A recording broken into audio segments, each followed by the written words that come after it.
everybody. It's your girl, PJamma, with PJamma Life. And today, we have a couple of things we're watching today. We're watching The Bad Batch and what's the name of that movie again? Those Who Want Me Dead. Those Who Wish Me Dead or Want Me Dead. Those Who Wish Me Dead. That ought to give you. It's not a kiss before dying or League of Our Own. How about Inferno? So why don't we have everybody introduce themselves to the people, and we'll get started first with Bad Batch, and then Those Who Wish Me Dead. So, Patrick, why don't you go ahead and say hey to the people? Hey, everybody! I'm glad you made it here so we could talk about these quality offerings. And how about you, David? Well, as my old buddy Jack Burton used to say, let's shake the pillars of hell tonight. And I think we will with these great movies. Oh, Lord. Good quote, by the way. About hell. But we definitely gonna shake something. So why don't we do the first trailer for The Bad Batch? This episode is Cornered.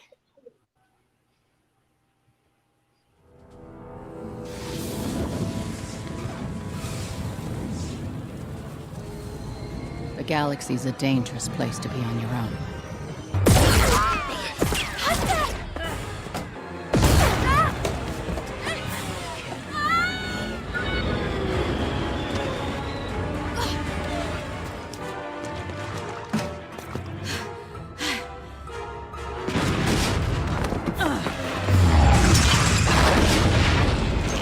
It's a good thing I have my friends.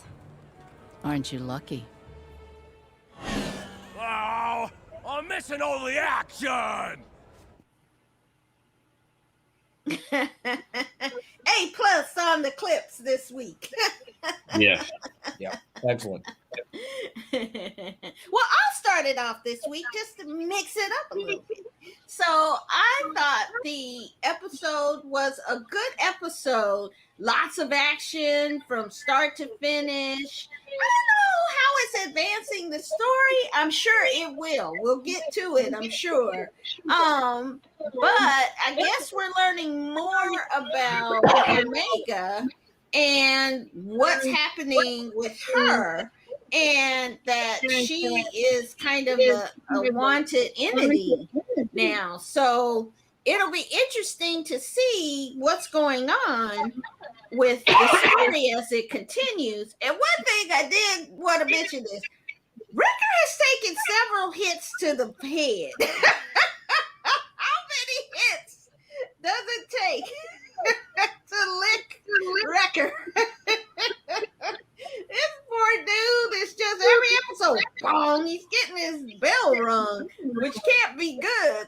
I mean, doesn't seem all that bright anyway, so he's gonna have a concussion injury in a minute. But I thought it was I thought it was funny. If you all noticed the little droids that were in it, one of them looked like the Robbie the robot from Lost in Space. The little one had the little arms and it kind of moved like that. I just thought that was a cute little nod to droid history. Pat, why don't you tell us what you thought about it? I thought it was really good. And I think, I do think it advanced the storyline in several things. It showed that Omega is a lot more important than what you get just looking at her. She's just a kid, and you don't see anything special about her. She's not evidenced any exceptional talents like strength like Wrecker has, or hunting like, or tracking like Hunter, or marksman, whatever. She hasn't exhibited any things, but she's the most important. They're not worried about the other guys. They're worried about her, getting her back. And you also saw the introduction of the bounty hunter, who is going to be a big thing. I will tell you, I suspect, just based on Clone Wars. It's in the credits. It's in the credits who it is. Well, I mean, yeah, I can't remember the name off the top of my head of the bounty hunter, whoever, whatever her name was. But I'm just saying that she's going to be a Ventress type of character who's going to, I suspect it'll go through several episodes, if not seasons, where she's going to be, you know, kind of the fugitive, you know, type of thing where, you know, poor Omega's Harrison Ford.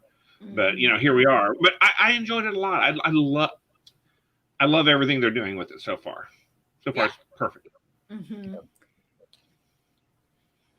That's you, David. All right. Well, I didn't hear you call. I didn't want to interrupt. Loving the show. Big news outside of the show that you might have heard, some of our audience might have heard. Dave Filoni was officially named as the creative executive director of Star Wars. So we had said, wow, fingertips. So this is a big deal. Yeah, you know, we had said that we had seen his fingertips really on The Mandalorian and this clearly, and they're making it official. It's his vision that's going to be driving Star Wars as we go forward. A fun episode. Patrick's absolutely right. We're seeing Omega's there's more story to her. Mm-hmm. And kind of for some of our other sci-fi shows, kind of maybe echoing a little bit off of, no pun intended for Echo, one of our Bad Batch. But within Firefly, River Tam being hunted down, special powers, a young girl. So there's some. Yes. So I loved. You can see they've got a lot more money invested in the production of this than they did Rebels. Which again, I love Rebels, but those early episodes wasn't nearly as textured. It wasn't as beautiful as what we would see later and what we saw in Clone Wars. They're putting all the money into this. I mean, they're really not. They're not going cheap, and it's beautiful. It's wonderful. I'm going to say one thing though. Fennec Shan, our great bounty hunter for this. Why is she here? Why is she here now, as opposed to the Mandalorian? She hasn't changed outfits. In what? We're looking at 25 or 30. I mean, who wears the same thing? Wait a minute. You're talking about not changing outfits? What? Wow. Irony. The irony. Watch the podcast to know what we're talking about, fans. Watch the podcast to know what we're talking about. I love the fact that they're going to have a bounty hunter. I'd like to see her more. Tremendous actress playing her, Ming-Na Wen. I just think I would have liked to seen characters kind of stay within their time frames. I mean, I'm sure Filoni, it's all going to be great. It's going to be wonderful. I love the fact that Fennec Shan was somebody we saw in Mandalorian and learned in this post-Empire era. Now it's like she's going to be popping up throughout, forever. And I think this would have been a great opportunity to create a new character. Is my only quibble. When you look at her in The Mandalorian, she's older, it seems like. And she's kind of like at the end of her bounty years, just like Boba Fett was. So it kind of makes sense that this is a younger bounty hunter. I'm sure her skills were, really high by the time, later on in life.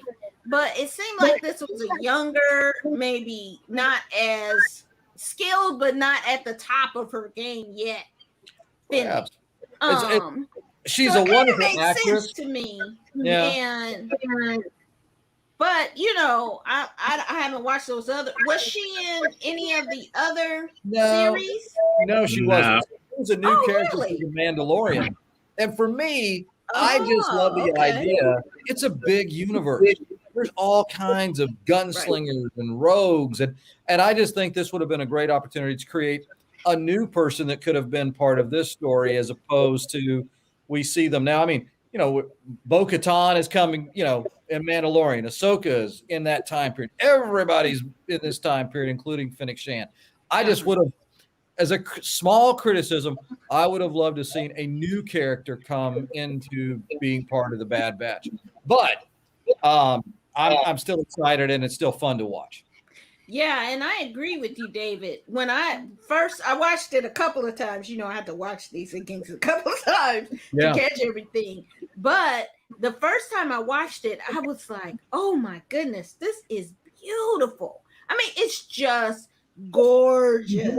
And how the characters look so realistic. You know, it's like that feature on your iPhone portrait where it's sharp on you and then the background's kind of fuzzy. It was kind of like that. So it really gave a photorealistic, you know, view of the characters. And it's the way they were drawn, everything is so smooth. There's no more of that jerkiness or, you know, 2-dimension. Everything is 3-dimension and just lush and gorgeous.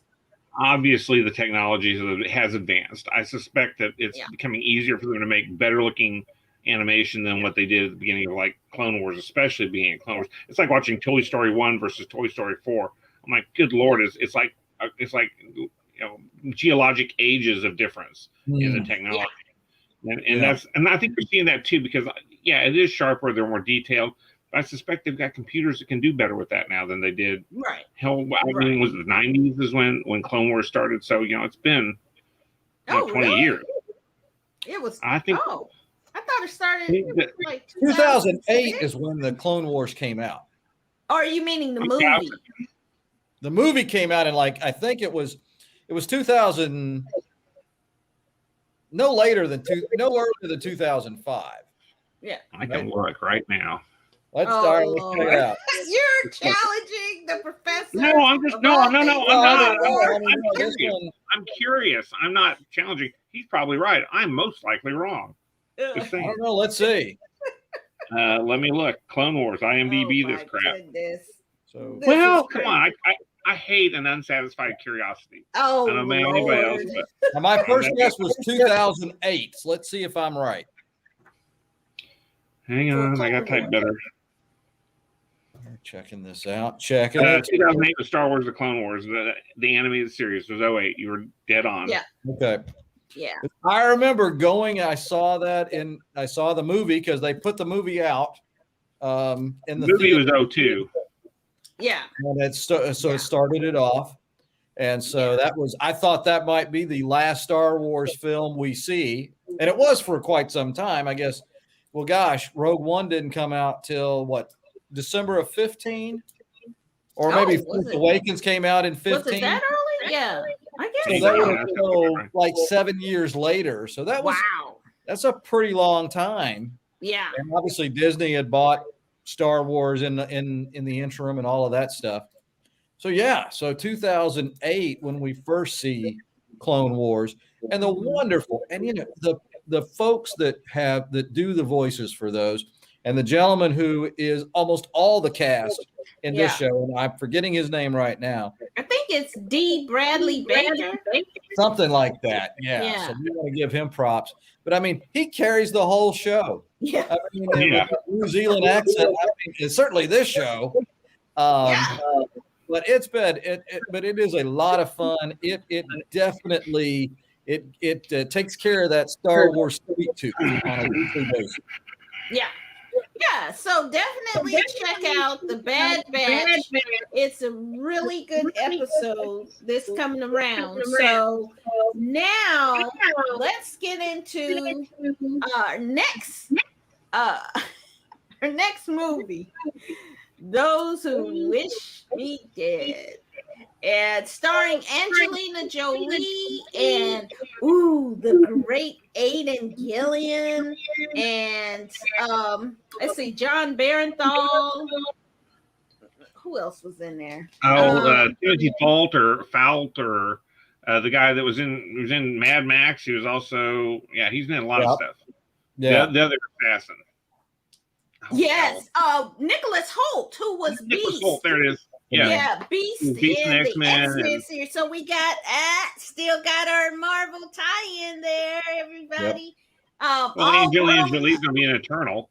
Yeah, and all grown up and looking fine as wine. So let's take a look at Those Who Wish Me Dead. How are you holding up? I'm in a 20 by 20 box on stilts with no toilet. I'm a forensic accountant, which means I look for things that don't add up. And I found some. not gonna hurt you.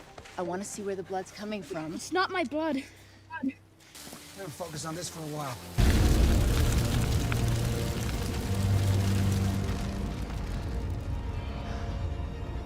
Was that fire? That's a big one. We can't go through that. That eats everything in its path.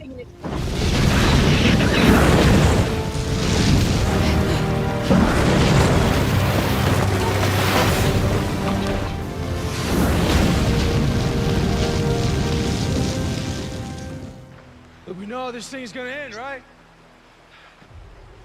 Fuck it, I know. So let's just fucking do it now, huh? Play your cards right, Deputy. You could live through this. All right. All right. Who wants to start us off? Well, I'm happy. I'm happy to. I have to say, the reenactment of the Mustafar duel when Anakin is set ablaze might be the highlight of this flick. I just loved Inferno. I love that movie Always, where they were in the brush fire. So I'm a big fan. If you start a forest fire like Smokey the Bear, I'm there. So this was an entertaining film to me. Not a great movie, but the cold-bloodedness and the violence at the end, I thought was really that was entertaining. I will say that.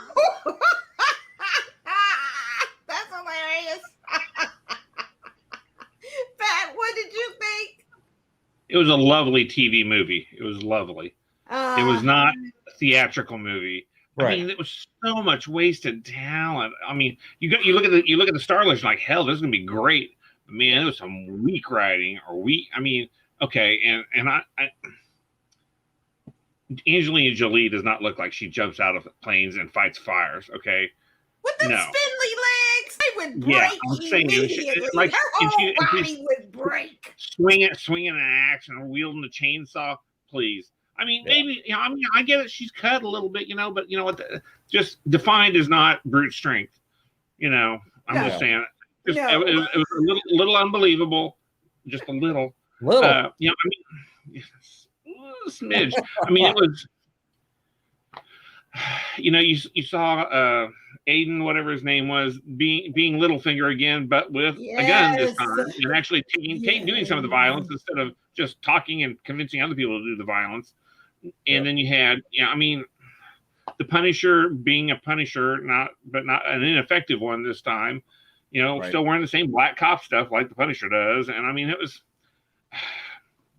felt derivative. It felt like a made-for-TV movie is what I thought. I mean, it was just a waste of really, really, really good talent. So that's my take. It was a lovely, on a scale of 1 to 10, it was a 4.5. It was 5. It was not bad. Didn't have to pay for it. Didn't even get out of bed to watch it. So that was the best part. It was so unbelievable to have Angelina Jolie as that firefighter. I mean, Angelina Jolie, what was that movie she did? Laura Croft. Yeah. Now, if she was back to being young and fit like that, yeah, I get it.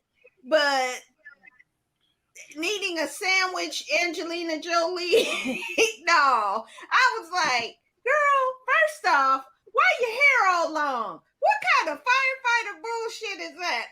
The fire would immediately set your hair ablaze if you wore it that long. That was just dumb to me. Then I kept thinking, ooh, you got Aiden Gillian.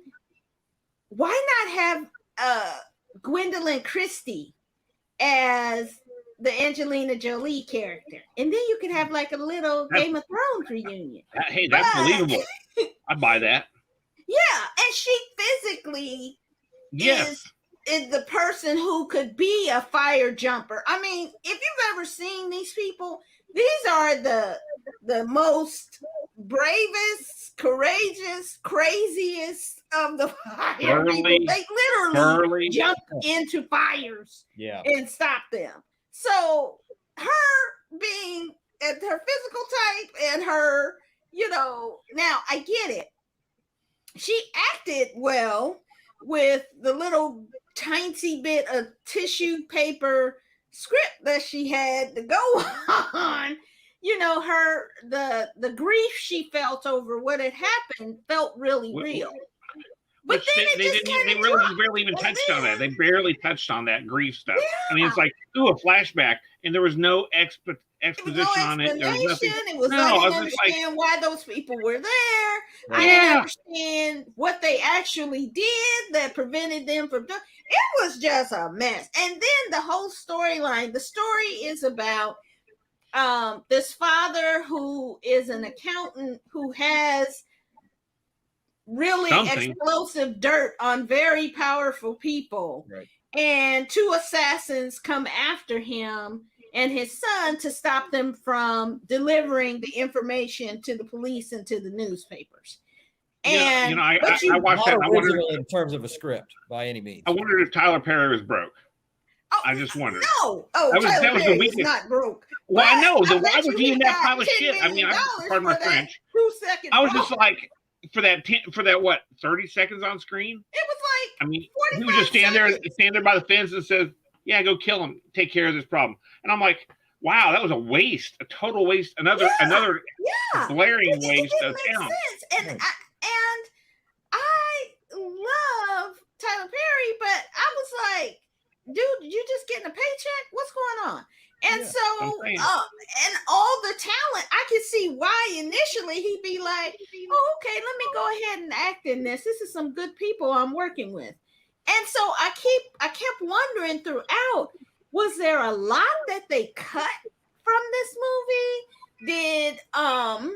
Did the COVID restrictions prevent them from doing some of the things that they really maybe normally would have done? That's a good question. But this was just, it was just inexplicably bad.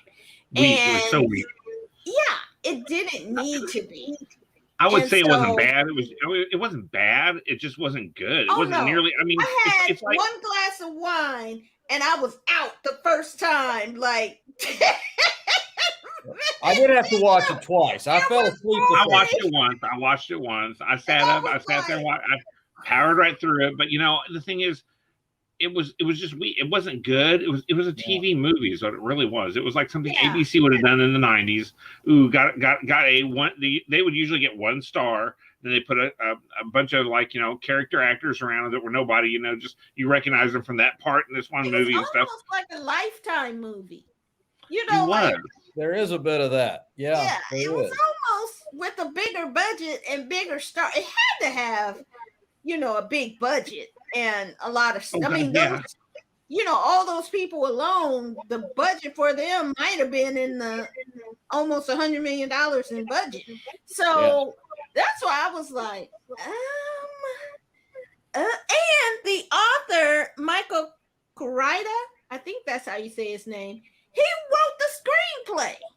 So I know he had to be mad about this. Hey, we have a new person coming on, Mark Guy. Hi, Mark Guy. Mark, welcome. Come back and subscribe to the channel. But this is the craziest, sad. It made me sad because I was like, oh, all this talent.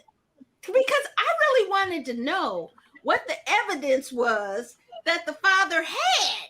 That, because part of me too was like, okay, why not just email it to the police department and the newspaper or whoever? Why would you just do that instead of giving a disc and a paper or whatever it was to the kid? Just put it up on the internet. And when was the story originally written? When was the story originally written? That might have a fact that might play a role in this. Well, I was thinking about that too. Okay, he gives this kid this paper and this flash drive or whatever, and then he goes and lays in a river overnight. I'm not a technological expert, but I suspect that electronics don't do well in river water. Copyright page. No, this was 2014. You had Twitter, you had the internet, you had all that stuff by then. So, nah, they can't use that. I think something happened in the editing on this that just stripped it of all of the nuances that would have made it great. And it just became a fire story. You know, basically the fire was the main character. And everything kind of funneled to, let's show some flames. Wow. It was just insanity. Stop the insanity. and okay, here's another loose end that I didn't get, but it sounded like, okay, the Breedenthal character, the sheriff guy, when they come up to rescue him and her, they're sitting up there all day, and she's like, it's too late, but then they show him getting airlifted off, and I'm like, are they just airlifting the body, or are they airlifting the patient? You didn't know. That was what she implied he was dead, but then they show that scene of them lifting him up like in the evac helicopter. Right. So I'm going. They had to get the body out of there. No, you don't air evac the body out. You air evac the people out. Yeah, they're not. You know that. I mean, use the resources for that. That's a great catch. Yeah. So it's. And I was just like, I was really confused. Left unsaid. Yeah. No, that's right. Yeah, and just show me Amy Gillen just acting, just reading from the phone book in that little scary, slarmy kind of voice he does, and I'm happy. They could have just did that the whole movie, and I would have been like, oh yeah, I like this movie. So they did it. They messed it up, and so don't watch. Watch it. Or do it if you want to. Yeah. No, you're not gonna be happy. Normally, we don't give these kind of reviews, but at the end of the day, Mortal Kombat, you have a choice. Go ahead and watch it, and then let us know what you think. Or don't watch Mortal Kombat. That's another thing. If you've learned nothing from the series of this show, this was worse than Mortal Kombat. So go watch Mortal Kombat. At least it's entertaining. This is not so entertaining. Come on now. Mortal Kombat had great fight scenes. Okay, at least it was fun. At least Mortal Kombat was supposed to be unbelievable. Yeah. That was the only thing that made it any that would only give it anything better than what this was. They were both horrible movies. They were both unbelievable. One was supposed to be unbelievable, but the other one was supposed to be believable. That's the only difference. Yeah, they're both terrible. Don't watch Mortal Kombat again, but don't. Why would I only watch 2 hours of my life?